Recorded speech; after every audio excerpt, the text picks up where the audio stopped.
হে মুমিন, তুমি কি নিরাশ হয়ে পড়েছ? তবে কি হতাশা তোমাকে গ্রাস করেছে? তোমার চাওয়া পাওয়াগুলো এখনো কবুল হয়নি?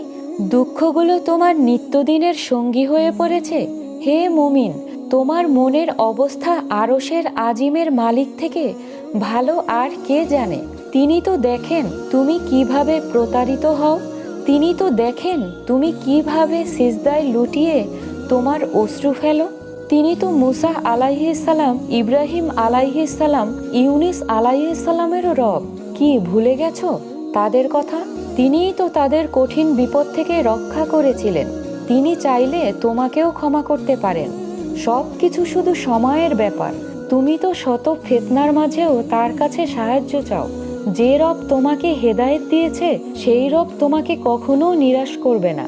জেনে রাখো, নিশ্চয়ই আল্লাহর সাহায্য অতি নিকটে। সূরা আল